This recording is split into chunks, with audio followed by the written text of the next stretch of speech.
ಮಹಾಲಕ್ಷ್ಮಿ ಮದುವೆ ಸೋಮವಾರದಿಂದ ಶನಿವಾರ ಸಂಜೆ 6:30ಕ್ಕೆ ನಿಮ್ಮ ಸನ್ ಉದಯದಲ್ಲಿ.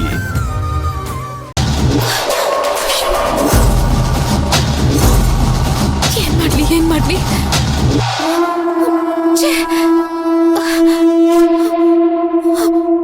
ಅಯ್ಯೋ,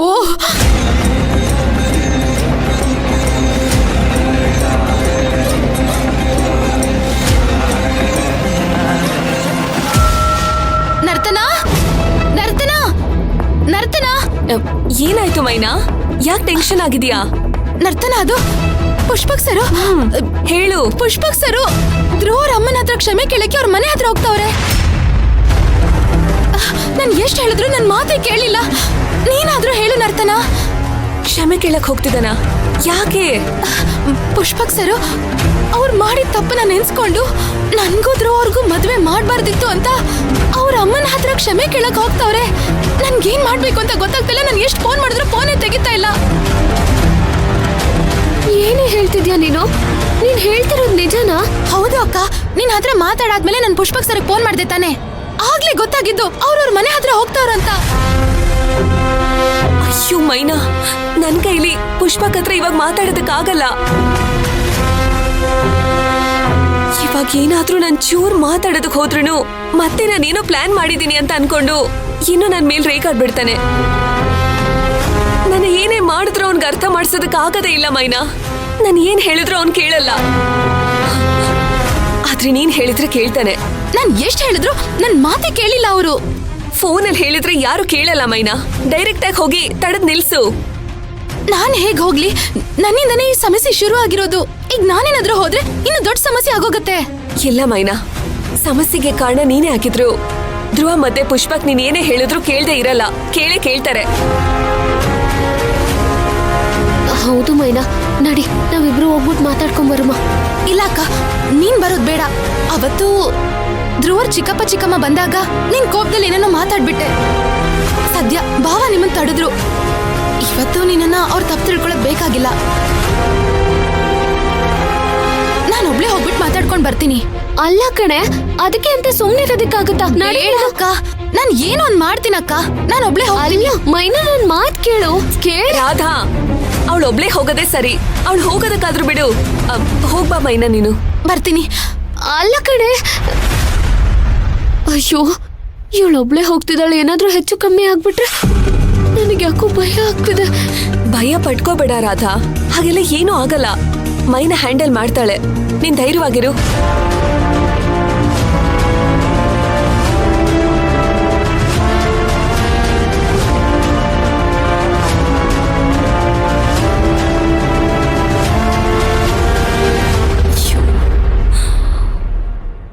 ತೆಗಿಬೇಕು, ಇರು ಸ್ವಲ್ಪ. ಯಾವಾಗ್ಲೂ ಒಂದೇ ಸಮ ಹಾಕೊಂಡಿದ್ರೆ ಹೇಗ್ ವಾಸಿ ಆಗುತ್ತೆ? ತೆಗಿ, ನಿಧಾನ. ದೀಪಾ, ಬೆಲ್ಲಾಗ್ತಿದೆ, ಯಾರೋ ಬಂದಿದ್ದಾರೆ, ತೆಗಿ ಬಾಗ್ಲು. ಅಮ್ಮ, ಇದನ್ ಕೊಡಿಲಿ. ಅದಕ್ಕೆ ಹೇಳೋದು, ಅವಾಗ ತೆಗಿಬೇಕು ಅಂತ. ಕೈ ಕೆಳಗಡೆ ಬಿಡು, ಬಿಡು ಕೈನ ಕೆಳಗಡೆ. ಬನ್ನಿ ಸರ್. ದೀಪ, ಯಾರು?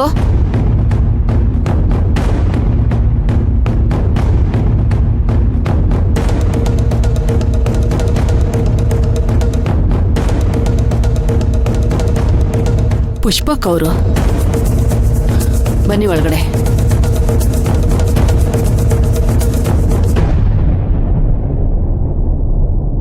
ನಾನು ನಿಮ್ಗೆ ಅಷ್ಟು ಮನ್ಸಿಗೆ ನೋವು ಮಾಡಿದ್ರು ಅಷ್ಟು ಪ್ರೀತಿಯಿಂದ ನನ್ನ ಒಳಗ್ ಬಾ ಅಂತ ಕರಿತಾ ಇದ್ದೀರಲ್ಲ. ದೊಡ್ಡ ಮನುಷ್ಯರೇ ಅಮ್ಮ.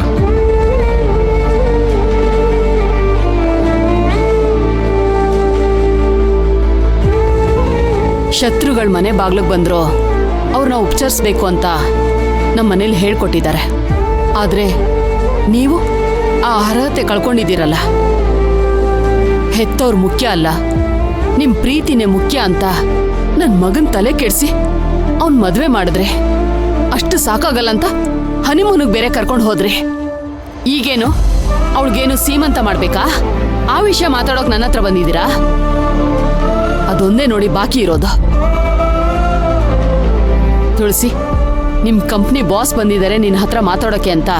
ಆ ಸೂಪರ್ವೈಸರ್ನ ಕರಿ. ಅಮ್ಮ, ನಾನು ಧ್ರುವನ್ನ ನೋಡಿ ಅವನ ಜೊತೆ ಮಾತಾಡ್ಸ್ಕೊಂಡು ಹೋಗಕ್ ಬಂದಿಲ್ಲ, ನಿಮ್ ಜೊತೆ ಮಾತಾಡಕ್ ಬಂದಿದ್ದೀನಿ. ನನ್ನ ಹತ್ರ ಮಾತಾಡೋಕೆ ಏನಪ್ಪ ಉಳಿದಿದೆ? ಮಾತಾಡಕ್ಕೇನು ಉಳಿದಿಲ್ಲ ಅಮ್ಮ, ಆದ್ರೆ ನಾನು ಮಾಡಿರೋ ತಪ್ಪು ಕ್ಷಮೆ ಕೇಳಬೇಕು ಅಂತ ಬಂದಿದ್ದೀನಿ.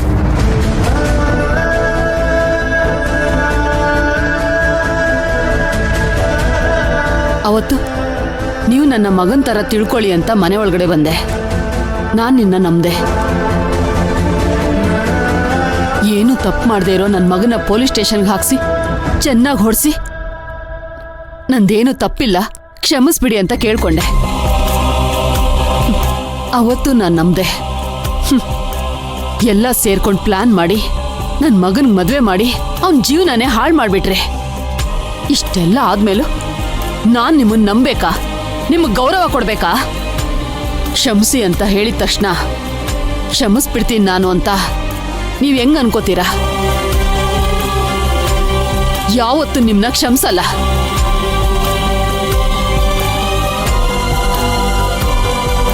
ಅಮ್ಮ, ನಿಮ್ಮ ಮನಸ್ಸಲ್ಲಿ ನನ್ನ ಮೇಲಿರೋ ಕೋಪ ಅಷ್ಟು ಬೇಗ ಕಡಿಮೆ ಆಗಲ್ಲ ಅಂತ ನನಗೆ ಗೊತ್ತು. ನಾನು ಮಾಡಿರೋ ಕೆಲಸನೂ ಹಾಗೆ ಇದೆ. ಆದ್ರೆ ಅಮ್ಮ, ಅವತ್ತು ನಾನು ಧ್ರುವಂಗೋಸ್ಕರ ಈ ಮನೆಗೆ ಬಂದಿದ್ರಿಂದ ಹಿಡಿದು ಇವತ್ತು ಈ ಮನೆಗೆ ಬರೋವರೆಗೂ ನಾನು ತುಂಬಾ ಆನೆಸ್ಟ್ ಆಗಿದ್ದೀನಿ ಅಮ್ಮ. ನಾನು ನಿಮ್ಮ ಮನ್ಸು ನೋವಿಸ್ಬೇಕು ಅಥವಾ ನಿಮ್ಗೆ ಅವಮಾನ ಮಾಡಬೇಕು ಅಂತ ಯಾವ ಇಂಟೆನ್ಷನ್ನಲ್ಲೂ ಬಂದಿಲ್ಲ. ನೀವು ತುಳಸಿ ಜೊತೆ ಧ್ರುವನ್ ಮದುವೆ ಮಾಡಿಸ್ತಾ ಇದ್ದೀರಾ ಅಂತ ಗೊತ್ತಾದಾಗ ನಾನು ಬಂದು ತಡೆದೆ. ಯಾಕಂದ್ರೆ ಧ್ರುವ ಅವನು ಇಷ್ಟಪಡ್ತಾ ಇರೋ ಹುಡುಗಿ ಜೊತೆ ಮದುವೆ ಆಗಲಿ ಅಂತ.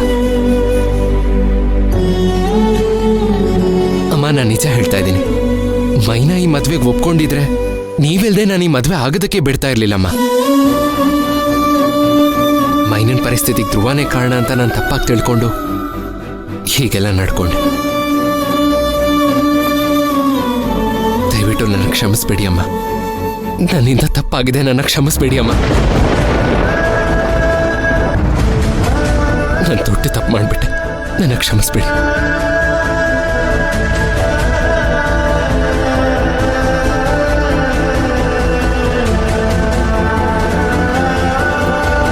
ಸರ್, ನನ್ನ ಕ್ಷಮಿಸ್ಬೇಡಿ ಸರ್. ಸರ್ ಪ್ಲೀಸ್ ಹೇಳಿ ಸರ್. ಇಲ್ಲ ಧ್ರುವ, ನಾನು ಸಾರಿ ಕೇಳಬೇಕು. ನಾನು ತಪ್ಪು ಮಾಡಿದ್ದೀನಿ. ನೀವು ಕಾಲಿಗೆ ಬೀಳೋ ಅಂತ ಯಾವ ತಪ್ಪು ಮಾಡಿಲ್ಲ ಸರ್, ಇದೇಳಿ ಸರ್. ಇಲ್ಲ ಧ್ರುವ, ತಪ್ಪು ಮಾಡಿಲ್ಲ. ನಾನು ತಪ್ಪು ಮಾಡಿದ್ದೀನಿ ಧ್ರುವ. ನಾನು ಅಮ್ಮನ ಹತ್ರ ಸಾರಿ ಕೇಳಲೇಬೇಕು. ನಾನು ನಿನ್ನ ಹತ್ರನೂ ಸಾರಿ ಕೇಳಿದೆ ಧ್ರುವ. ಆದ್ರೆ ನೀವು ಸಾರಿ ಕೇಳೋ ಅಂತ ತಪ್ಪು ಯಾವುದು ಮಾಡಿಲ್ಲ ಅಂತ ಹೇಳಿದೆ. ಅದು ನಿನ್ನ ದೊಡ್ಡ ಗುಣ. ಆ್ಯಂಡ್ ನೀನು ಮೈನನ್ನ ಇಷ್ಟಪಟ್ಟೆ ಮದುವೆ ಆಗಿದೆಯಾ ಧ್ರುವ. ಹಾಗಾಗಿ ನಿನಗೆ ನಾನು ಮಾಡಿರೋ ತಪ್ಪು ಅಂತ ಅನ್ನಿಸ್ತಿಲ್ಲ.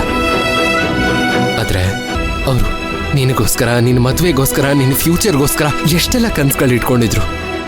ಅದನ್ನೆಲ್ಲ ನಾನು ಹಾಳು ಮಾಡಿಬಿಟ್ಟೆ ಧ್ರುವ. ಅವ್ರ ಕನಸನ್ನ ಚೂರು ಮಾಡಿಬಿಟ್ಟೆ. ಅಮ್ಮ, ನಾನು ನಿಜ ಹೇಳ್ತಾ ಇದ್ದೀನಿ. ಮೈನಾ ಪ್ರೆಗ್ನೆಂಟ್ ಆಗಿರೋದಕ್ಕೆ ಧ್ರುವನೇ ಕಾರಣ ಅಂತ ನಾನು ತಪ್ಪಾಗಿ ತಿಳ್ಕೊಂಡು ಹೀಗೆಲ್ಲ ನಡ್ಕೊಂಡೆ ಅಮ್ಮ.